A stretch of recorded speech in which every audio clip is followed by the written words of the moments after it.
මාතලේ දිස්ත්‍රික්කයේ ප්‍රජාශක්ති කමිටුවල නිලධාරීන් දැනුවත් කිරීමේ වැඩසටහනක් මාතලේ හෝටල් පාසල් ශ්‍රවණාගාරයේදී පසුගියදා පැවැත්වුණා.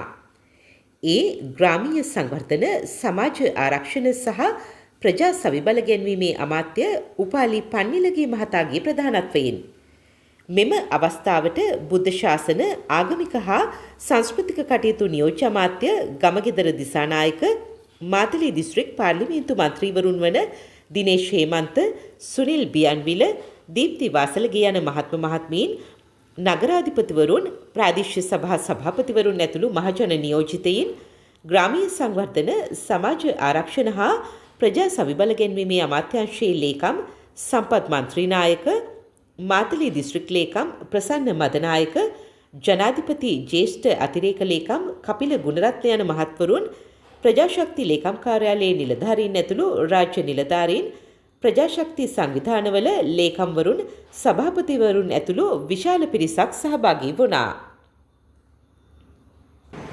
ඔබ සෑම දෙනාම මේ වෙනකොට යම් අවබෝධයක් ලබාගෙන තිබෙනවා ප්‍රජාශක්ති දිලිඳු බව තුරන් කිරීමේ ජාතික ව්‍යාපාරය පිළිබඳව. විශේෂයෙන්ම මේ වැඩසටහන අපි ආරම්භ කරේ අපේ රටේ වසර ගණනාවක් තිස්සේ වෙලාගෙන තිබෙන දිලිඳු කමින් අපේ ප්‍රජාව මුදවා ගැනීමේ දැවැන්ත ජාතික වැඩපිළිවෙලක් විදිහට. අපි දන්නවා දිලිඳුකම තුරන් කිරීම සඳහා අපේ රටේ වැඩසටහන් ගණනාවක් ක්‍රියාත්මක වුණා. මුල් කාලේ සුබ සාධන වැඩසටහන් ක්‍රියාත්මක කරා. ඊට පස්සේ 1990 දී ජනසවයේ වැඩසටහන ක්‍රියාත්මක කරා. 1995 සිට අපේ සමුද්‍රයේ වැඩසටහන ක්‍රියාත්මක කරමින් ඉන්නවා. ඒත් එක්කම 2023 සිට සහනාධාර වැඩසටහනක් ලෙස අස්වැසුම වැඩසටහනත් අපේ රටේ ක්‍රියාත්මක කරමින් තිබෙනවා. වෙනත් රජයන් වගේ නෙමෙයි අපි එක වැඩසටහනක් අවසන් කළා තව වැඩසටහන ආරම්භ කරන්නේ නැහැ. අපි විශේෂයෙන්ම අපේ රටේ සුද්ධහා කුඩා පරිමාණයේ ව්‍යවසායකයන්ට අවශ්‍ය මේ මූල්‍ය පහසුකම් සපයා දීමත් අනිකුත් සමාජ සංවර්ධන වැඩ කටයුතු ඉටු කිරීම වෙනුවෙන් සමුද්‍ර සංවර්ධන දෙපාර්තමේන්තුවත් විශේෂයෙන්ම අපේ අමාත්‍යාංශය යටතේ අපි ඉතාමත් සක්‍රියව ක්‍රියාත්මක කරමින් ඉන්නවා. ඒ වගේම තමයි අස්වැසුම වැඩසටහන යම් විවේචන තියෙනවා තෝරා ගැනීම පිළිබඳව. නමුත් ඒ සහනාධාර අත්‍යවශ්‍ය අයට ඒ සුබ සාධන පහසුකම් සැලසීම වෙනුවෙන් අස්වැසුම වැඩසටහනත් අපි දිගටම ක්‍රියාත්මක කරමින් ඉන්නවා. මේ ලබා දුන් ආධාර ප්‍රමාණය අපි බලයටපත් වුණාට පස්සේ අපි වැඩි කරා. මේ වෙනකොට අපේ රටේ පවුල් ප්‍රමාණයෙන් 30කට අධික ප්‍රමාණයක් අස්වැසුම වැඩසටහනෙනුත් ආධාර ලැබමින් ඉන්නවා. ඒ වුණත් අපි නිදහස ලැබලා දශක 7ක් අවසන් කරලා තියෙනකොටත් අපේ රටේ දරිද්‍රතාවය තුරන් කරන්න දිහා අවම කරන්නත් අපි අසමත් වෙලා තියෙනවා. ලෝක බැංකුව මෑතකදී වාර්තා කරා ලංකාවේ ජනගහනයෙන් 24.6ක් තාමත් ආර්ථික දරිද්‍රතාවයෙන් පෙළෙනවා කියලා.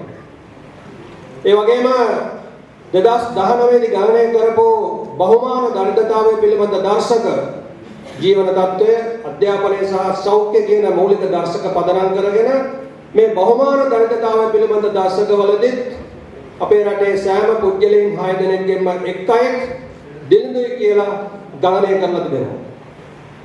මේ තියෙන ඛේදවාචකය තමයි මුළු ලෝක මට්ටමින් ගත්තත් අපේ රටේ ගත්තත් දිලිඳු ප්‍රජාවගෙන් සාතිශය බහුතරයක් ජීවත් වෙන්නේ ග්‍රාමීය ප්‍රදේශවල. ඔබේ දිස්ත්‍රික්කයේ පිළිබඳව දිස්ත්‍රික් ලේකම්තුමා දිසාපතිතුමා කරුණු ඉදිරිපත් කරනකොට ඉදිරිපත් කරා ග්‍රාම නිලධාරී වසම් අපේ ලේඛනවල 532යි තිබුණ දැන් 538ක් හෝ 39ක් 38යිද 538ක් පුරා විහිදෙනවා. නමුත් ඔබේ නාගරික ජනගහනයේ 10%යි ආසන්න වශයෙන් 81ක් 82ක් ආසන්න වශයෙන් 81.6 ගානක් ග්‍රාමීය ප්‍රදේශවල ජීවත් වෙන්නේ. ඒ වගේම වතු අංශය තවත් 6%කට අධික ප්‍රමාණයක්. ඒ අනුව ගම්වල සහ වතුවල තමයි මේ මාතලේ දිස්ත්‍රික්ක ජනතාව ගෙනුත් 90%කට ආසන්න ප්‍රමාණයක් ජීවත් වෙන්නේ. ඒ නිසා මේ ග්‍රාමීය විශේෂයෙන්ම වතු අංශයත් ඇතුළත් දිලිඳු බව තොරන් කරන්නේ නැතුව අපිට අපේ රටේ දිලිඳු බව තොරන් කිරීමක් ගැන සිහිනකින්වත් හිතන්න බෑ. මෙන්න මේ අරමුණෙන් තමයි වර්තමාන රජය අපි ජනතාවට දුන්නු පොරොන්දුවක් ඉටු කිරීමක් වශයෙන් ප්‍රජාශක්ති දිලිඳු බව තොරන් කිරීමේ ජාතික ව්‍යාපාරය ආරම්භ කරනවා. මේ වැඩසටහනේ ප්‍රධාන අරමුණු කීපයක් තිබෙනවා. ඒ පිළිබඳව මම ඉතාමත් කෙටියෙන් සඳහන් කරන්න කැමතියි. ඉදිරියට තවදුරටත් පැහැදිලි කිරීම අපේ ප්‍රජාශක්ති ලේකම් කාර්යාලය විසින් ඉටු කරන නිසා. මොකද්ද මේ වැඩසටහනේ තියෙන ප්‍රධානතම මූලධර්ම සහ අරමුණු? එකක් තමයි අපි කල්පනා කරනවා දිලිඳු බව තොරන් කරන්න නම් ජන සහභාගීත්ව සංවර්ධන ප්‍රවේශයක් අවශ්‍යයි කියලා. ජනතාව සංවර්ධනයේ සක්‍රීය හවුල්කරුවන් බවට සක්‍රීය පුරවැසියන් බවට පරිවර්තනය කරන්න අවශ්‍යයි. ජනතාව සංවර්ධන චක්‍රයේ මුල මැද අග ගැටලු හඳුනා ගැනීම, විශ්ලේෂණය කිරීම, සැලසුම් කිරීම, ක්‍රියාත්මක කිරීම, ප්‍රතිඵල භුක්ති විඳීම කියන ඒ සෑම ක්‍රියාවලියකටම සක්‍රීය ලෙස සහභාගී කර ගන්න ඕන කියන එක. ප්‍රජාශක්ති දිලිඳු බව තොරන් කිරීමේ වැඩසටහන ප්‍රධාන වශයෙන් මේ මූල ධර්මය මත පිහිටලා තියෙනවා. ඒ නිසා තමයි ගමේ සැලසුම් සකස් කිරීමට ගමේ ප්‍රජා සංවර්ධන සභාවක් හදලා තියෙන්නේ.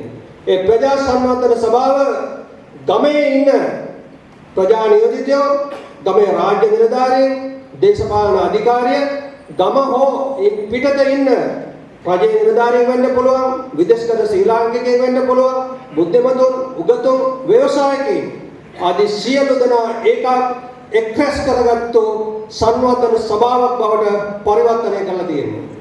අනේ නිසා ජන සහභාගීත්වය සංවර්ධන වැඩසටහන් සැලසුම් කිරීමට විතරක් නෙමෙයි ක්‍රියාත්මක කිරීමටත්, ඒවා පසුවිපරම් කිරීමටත්, ඒවා ඇගීමටත්, ඒවා ප්‍රතිඵල ජනතාව වෙත බෙදා හැරීමේ ක්‍රියාවලියටත් සම්බන්ධ කරගන්න ඕන කියන එක මේ වැඩසටහනේ ප්‍රධානතම මූලධර්මය. දෙවෙනි වැදගත් මූලධර්මය තමයි අපි සංවර්ධනය කියන එක හුදකලාව දකින්න බෑ කියන එක. අපි සංවර්ධනය සඳහා ඒකාබද්ධ ප්‍රවේශයක් අනුගමනය කරන්න අවශ්‍යයි. ඒ නිසා ප්‍රජාශක්ති දිලිඳු බව තොරන් කිරීමේ ජාතික ව්‍යාපාරය ඒකාබද්ධ සංවර්ධන ප්‍රවේශය මත පදනම් කරලා තියෙනවා. මේ ඒකාබද්ධ සංවර්ධන ප්‍රවේශය කියලා කියන්නේ මොකද්ද? අපේ රටේ දිලිඳු බව තොරන් කිරීම කියන එක තවදුරටත් එක අමාත්‍යාංශයක, එක දෙපාර්තමේන්තුවක, එහෙම නැත්නම් එක ආයතනයක, එහෙම නැත්නම් එක කාර්යාලයක කාර්යභාරයක් නෙමෙයි. ඒ සඳහා අපි සාමූහිකව ඒකාබද්ධ ප්‍රවේශයක් අනුගමනය කරන්න ඕන කියලා අපි විශ්වාස කරනවා. ඒ නිසා ප්‍රජාශක්ති මේ දිලිඳු බව තොරන් කිරීමේ ජාතික ව්‍යාපාරයේ අපි ඒකාබද්ධ යාන්ත්‍රණ ගණනාවක් සකස් කරලා තියෙනවා. ඒ ගමේ හදන ප්‍රජා සංවර්ධන සභාවෙන් එක යාන්ත්‍රණයක්. ඊට අමතරව අපි මෙහෙයුම් කමිටුවක් හදලා තියෙනවා. ඒ මෙහෙයුම් කමිටුවේ අපේ රටේ ග්‍රාමීය මට්ටමේ සංවර්ධනය සඳහා දායක වන අමාත්‍යාංශ 9ක ඒ සියලු අමාත්‍යාංශ ලේකම්වරු, අනිත් පැත්තේ මේ වෙනකොට මහජන නියෝජිතයන් 9 නිසා පළාත් සභාවල සියලුම පළාත් සභාවල ප්‍රධාන ලේකම්වරු සම්බන්ධ කරලා, ඒ වගේම ජනාධිපති ජ්‍යෙෂ්ඨ අධිරේක ලේකම්වරයෙක් ලේකම් ධෝරණය දරන ප්‍රජාශක්ති ජාතික මට්ටමේ මෙහෙයුම් කමිටුවක් හදලා අන්න සංවර්ධන වැඩසටහන් අපේ ජාතික මට්ටමෙනුත් අපේ ඒකාබද්ධ කරලා තියෙනවා.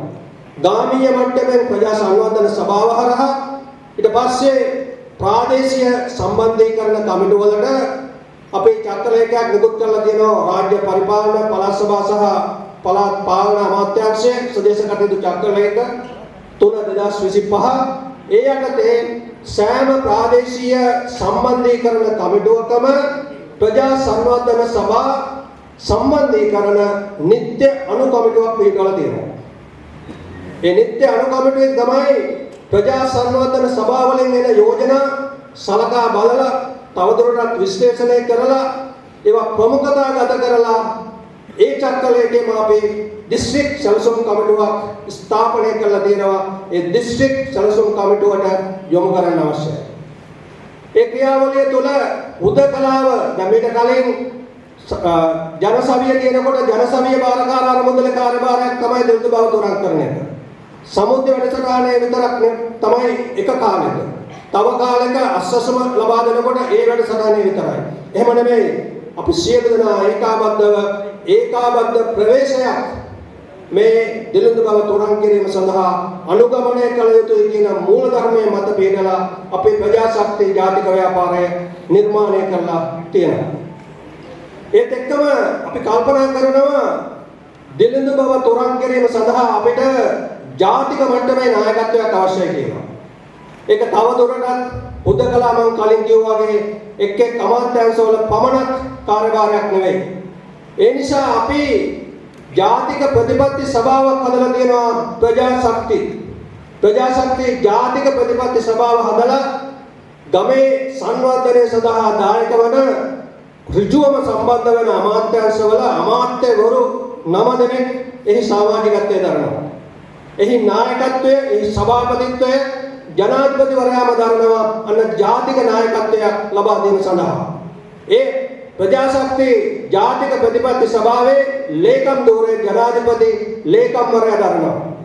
ඒ ඔස්සේ අපි ජනාධිපතිවරයාම සභාපතිත්වයේ දරන අමාත්‍යවරු සමාජිකත්වයේ දරන ජන පරිපාලනයේ ඉහළම නිලධාරියා විදිහට සලකන ජනාධිපති ලේකම්වරයා ලේකම් ධූරයේ දරන ප්‍රජාශක්ති ජාතික ප්‍රතිපත්ති සභාවක් හදලා ඒ ප්‍රතිපත්ති සභාව හරහා මේ වැඩපිළිවෙලට ජාතික නායකත්වයක් අපි ආරම්භ කළා හඳුන්වා දීලා ක්‍රියාත්මක කරමින් තිබෙනවා.